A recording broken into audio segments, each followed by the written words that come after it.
What's up, fight fans? Wes the Best here. UFC 269 was an explosive card with one of the most anticipated championship bouts of 2021. The main event didn't disappoint, giving fans the war they wanted.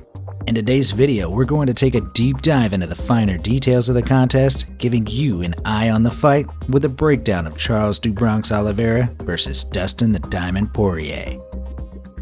Going into this bout, the consensus was that Poirier would have the edge in the boxing exchanges, but Oliveira would find a way to get Harry boxing trainer and fight commentator Teddy Atlas. No man in mixed martial arts has better boxing than Dustin Poirier. However, there is no more prolific submission artist than Charles Oliveira. Many felt that this fight would be determined by where it was contested. If it stayed on the feet, Poirier would get to hear those vaunted words, "and new." If it went to the ground, the crowd would hear, "and still." Oliveira took a difficult route to winning the belt, took a similar path. In the very first exchange, it looked like Poirier had Oliveira hurt. At the 4:47 mark of the first round, Poirier came over the top with a winging right that looked like it broke the guard and sent Oliveira to the octagon canvas. Looking a little more closely though, we can see that the punch hits the arms of Oliveira, not landing on the chin. Charlie Olive slipped on the back foot, making it look like a knockdown in real time. However, we can see in slow motion hindsight that the punch didn't land. That doesn't mean Dustin's shots weren't finding their home. In fact, his left straight was landing over and over again, to great effect. Du Bronx doesn't have many holes in his game, but the most prominent deficiency in his approach is a lack of head movement. Dustin was throwing each punch with bad intentions, putting maximum force behind each shot. Instead of slipping on those punches, Oliveira chose to try and negate the pressure by clinching. He managed some good knees to the body and a few elbows upstairs. The bodywork seemed to be Charles' early strategy, throwing a number of teeps to the body in addition to those knees in the clinch. Dustin's boxing on the inside and at range is just too good though. He was popping Oliveira's head back with left straights down the pipe over and over. In shades of his bout against Michael Chandler, Charlie Olives ate a massive right hand at the 140 mark that sent him to the mat. He tried to land an up kick, but Poirier decided to fall into the guard to try and land ground and pound. This ultimately proved a tactical error, as Dustin was probably better off just allowing Oliveira to stand up again. Oliveira eventually found his way back to his feet, prompting Poirier to wing out massive shots hunting for the knockdown. Blows were landed, but Oliveira survived. During the break of the first round, I sat, drank water, and thought that today I would become a champion. But I was strangled again. Round 2. The glove grab heard round the world.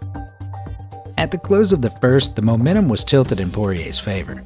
He scored the knockdown and had Oliveira hurt from a few left straights, even if the first flashdown was actually just a slip. Heading into the second, the sense was that if Oliveira wanted to turn the tide, he had to get his grappling going. That's where the controversy came into play.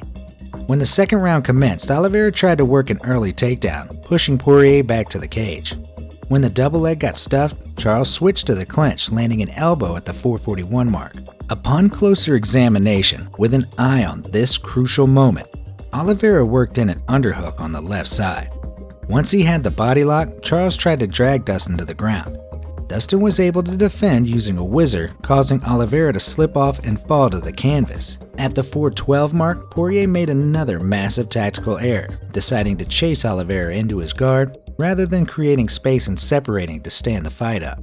This is where the source of the controversy comes from. Commentator Joe Rogan claimed that Oliveira hooked Poirier's glove in a way that prevented him from freeing the arm, prompting Dustin to roll in a way that led to Oliveira working elbows from the mount for the remainder of the round. While most of the round consisted of Poirier trying to prevent Oliveira from creating space to work ground and pound or fish for a submission, the alleged glove grab is what some claim switched the momentum of the fight that led to the third round submission. With a close eye on the fight, let's zoom in and see. At the 4:11 mark, we can see Oliveira get wrist control as Dustin tries to slide out. At 4:08, it looks like there may have been fingers hooked in the glove, but you can see Oliveira almost instantly adjust to proper wrist control. The angle makes it nearly impossible to tell if there was illegal hooking of the glove, but if there was, it was incidental. Round 3. Backpack Oliveira. Regardless of the impact of the glove grab, the impact of those elbows took the wind out of Dustin Poirier's sails. When the third round started, it wasn't long before the beginning of the end. Downloading data from the first round, Oliveira picked up that Poirier had a tendency to pull back to avoid right straights, exposing his hips.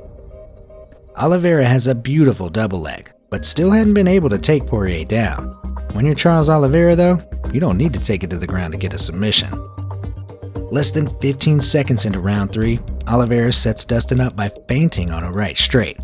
Just as Charles expected, Dustin pulled back and tried to counter with a right hook. This allowed Oliveira to duck under and get in deep on a body lock. From there, it was only a matter of time. All it takes is a tiny opening for Oliveira to enter Python mode. Dustin briefly extends on all fours, allowing Oliveira to get his hooks in. For a moment, it looked like he was too high up and was going to slip off, but Bronx is a master of position. He sunk his hips back and turned himself into a backpack, working to secure the neck. Poirier did his best to fight the hands, but there's only so much you can do in that position. Oliveira cranked to create space, and when the space was there, he snapped his arm under the chin quicker than the springs of a mousetrap.